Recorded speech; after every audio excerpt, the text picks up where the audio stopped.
There are places where silence speaks louder than words, where the air itself feels sacred, where the mountains don't just rise, they stand watch. Switzerland is such a place, a kingdom of snow and stone, of light and shadow. This is not just a country. This is a heartbeat, carved into the very bones of the earth. Welcome to Switzerland, a realm where time slows, beauty reigns, and peace becomes presence. From the very first breath, in the crisp Alpine air, you feel it, a stillness that is not emptiness, but depth. In the valleys, clouds move like rivers above green pastures. The bells of grazing cows echo through silence so pure, it almost feels holy. In this place, nature doesn't compete, it harmonizes. Switzerland is not loud. It doesn't need to be. It's a symphony of still moments, a sunrise over the Matterhorn, the hush of snowfall in the Engadin, the sparkle of sunlight on Lake Geneva. These are not tourist attractions. They are elemental truths. Glaciers breathe slow under sky-blue ice. Trains glide through tunnels like clockwork poetry. And every village, every peak, every crystal lake seems as if it has been painted with intention. Here, the land has memory. It remembers the footsteps of mountaineers, the songs of shepherds, the prayers whispered by generations who knew that the mountains give and the mountains take. Zermatt, with its iconic guardian, the Matterhorn, feels like a place where myth meets earth. In Lauterbrunnen, waterfalls drop from cliffs as if the sky itself is weeping in awe. In Lucerne, medieval bridges arch over still waters that mirror the past. Bern, timeless and elegant. Geneva, dignified and global. Zurich, vibrant and refined. Swiss cities do not shout to be seen. They are composed like concertos in stone. But let us return to the real soul of this land, the mountains. The Alps are not merely geography. They are cathedral walls. They invite reverence. Whether you're high above the tree line or wandering through meadows bursting with wildflowers, you're never truly alone. The land watches, listens, and if you're still enough, it speaks. You begin to understand the Swiss way, a culture built not on excess, but on balance. Precision is not pride here, it is respect. Trains run on time not to impress, but because they should. Clean streets are not a show, but a shared duty. Order is not rigidity, it is grace. And behind that order lies warmth. Deep, quiet warmth. The kind that doesn't announce itself, but shows up in the offer of homemade bread, a shared fondue, a smile from someone who doesn't need to talk to be kind. There's humility in Swiss hospitality and strength in its gentleness. This land is layered with stories, Celtic tribes, Roman roads, monasteries perched on cliffs, resistance and refuge. Switzerland's neutrality is not detachment, it is choice, a deliberate decision to hold space in a chaotic world. And in that space, something beautiful grows. You see it in the markets of Lausanne, the vineyards of Davos, the winding alleys of Saint-Gallen. You taste it in Gruyere cheese, in milk fresh from the Alpine pastures, in chocolate that melts like memory on the tongue. You feel it in the lakes that stretch into the horizon, Lake Lucerne, Lake Thun, Lake Maggiore, each one a mirror to the sky. But Switzerland is more than mountains and cheese.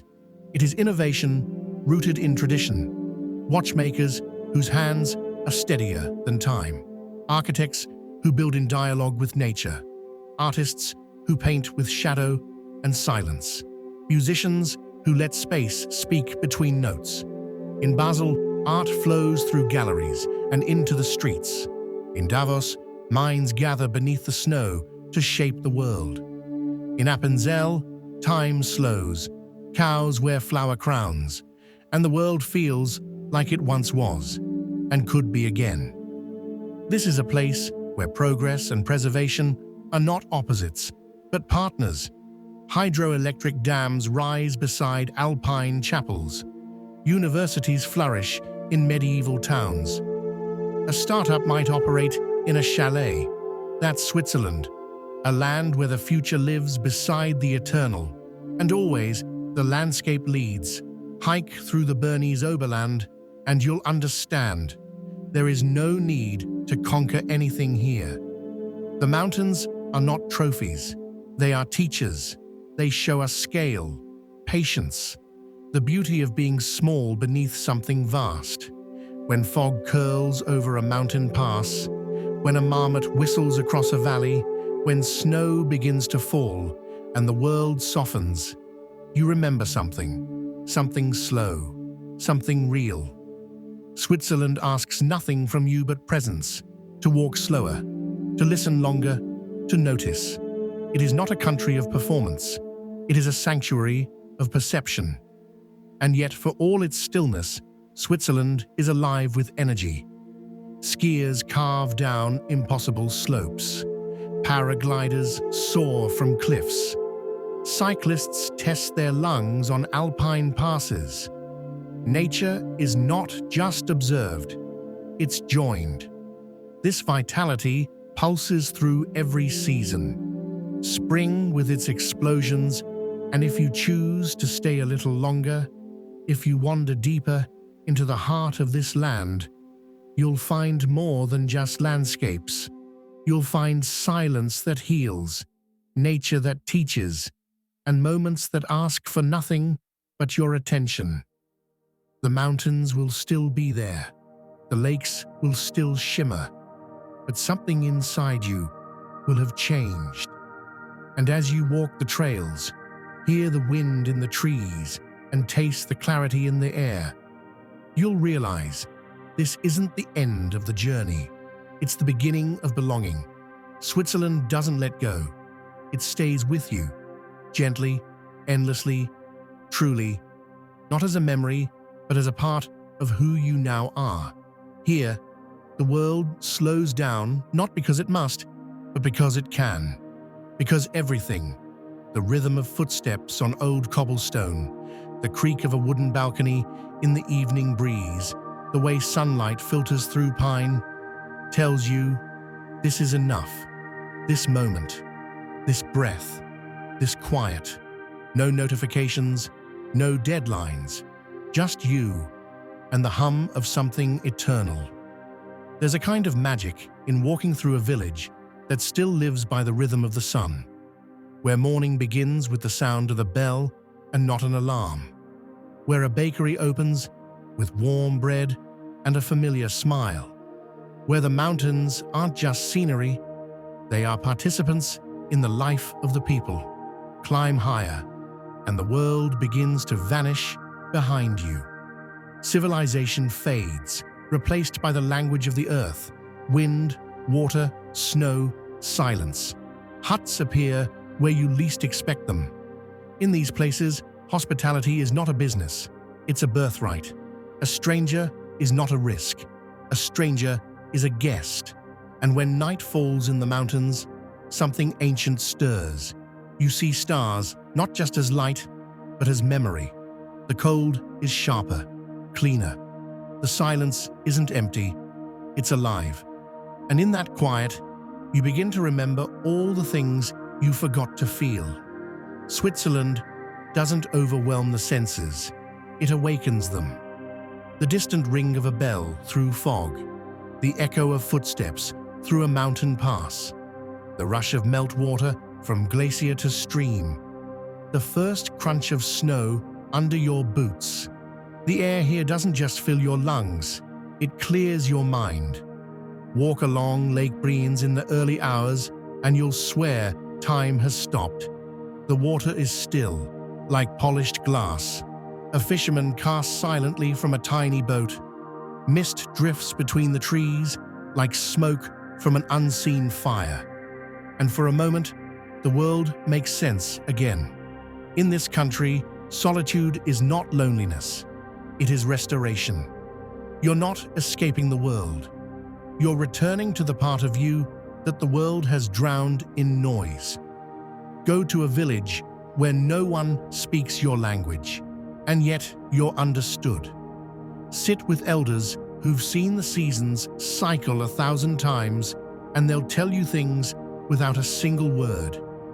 In the folds of this land, wisdom grows, slow, deep, earned. Switzerland has mastered the art of being present. A pot of tea on an old wooden table, a child feeding goats in a quiet pasture, a man hand-carving a piece of wood, not for profit, but for tradition. These are not acts of nostalgia. They are acts of preservation, of value, of meaning. You realize something else. The luxury of Switzerland is not wealth, it's intentionality. Things are done well because they matter.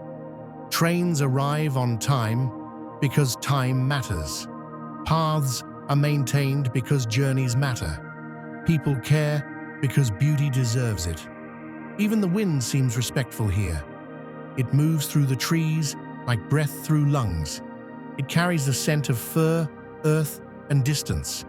You begin to walk differently, not faster, but fuller.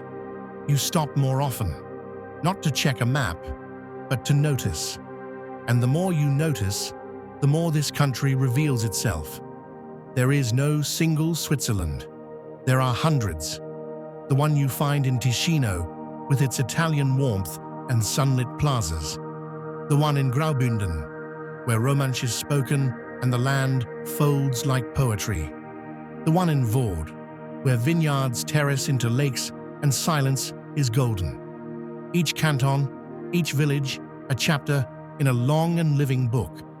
And somewhere between those pages, you begin to see yourself, not as a visitor, but as someone returning to something they didn't know they'd lost. The rhythm of simplicity, the truth of the slow, the dignity of the ordinary. Even in the cities, this essence persists.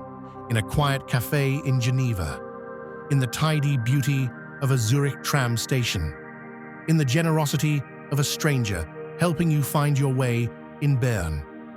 Urban Switzerland is not hurried. It moves with purpose, but not panic. And when it snows, everything stops.